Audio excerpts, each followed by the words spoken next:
All right, had a little request for a little introduction to the CAGED system. This is one way to start approaching it straight away. Okay, CAGED, it's not an acronym, I don't know what you'd call it, but anyway, think about the spelling of, is it mnemonic? Okay, I'm sidetracked already. CAGED, okay, the spelling of the word caged, yeah? So, C major, A major, G major, E major, and D major. Right, now watch this. We're going to turn each of those chords into a bar chord, moving up the neck, okay? C, there's an A, there's a G, there's an E, and here's a D, right? So, they're all C chords, right? That's a C, C in the bass. That's another C shape you use all the time, changing the A shape to a bar chord. This one, not used so commonly, but it's the G chord at this position, moved up to the 8th fret to make a C major chord, yeah? Realistically, people probably wouldn't use this very much, but you might use, say, the top 4 notes of that one. That's quite common. This one people use all the time. The E shape just moved up the neck, or the F shape, most people would think of it, but obviously it's that E shape moving up, yeah? And then, not as common, but the D shape. And again, this is one that, because it's using up all your fingers, it's a bit of an uncomfortable position. More likely to just play it as a simple triad. Yeah, so you're just playing the top 3 wire strings and using that shape. And again, it's just the D chord moved all the way up to here. Yeah. Now, if you were to carry on, the next one would be back to C. Okay, so one more time. So we've got C, so that's C as a C shape, C as an A shape,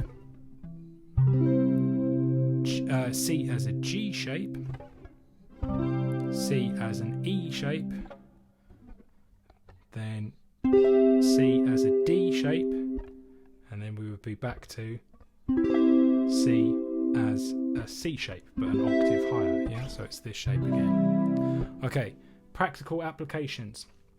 If you're playing in a band and someone's down at the bottom end and they're playing, say, the chords like E,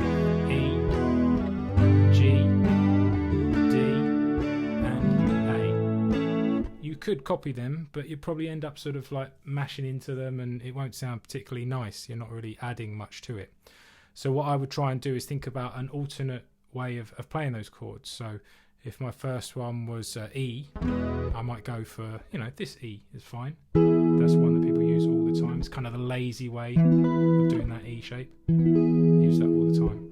So E, and now if I need to do a G chord was my next one, well, I might think more in sort of these terms. So I would think of like the G as a C shape, yeah? So C, D, E, F, G, just looking at that root note moving up. Well, there's a G, and again, I might not put all my fingers on there, but I would probably just use the top part. Yeah, so really you can get as lazy as you want. If you just think about triads, that would give you your D chord there, so I could do something like E to G, D, and really I could also think about that D chord as the G shape, yeah, so it's a D in the bass, yeah,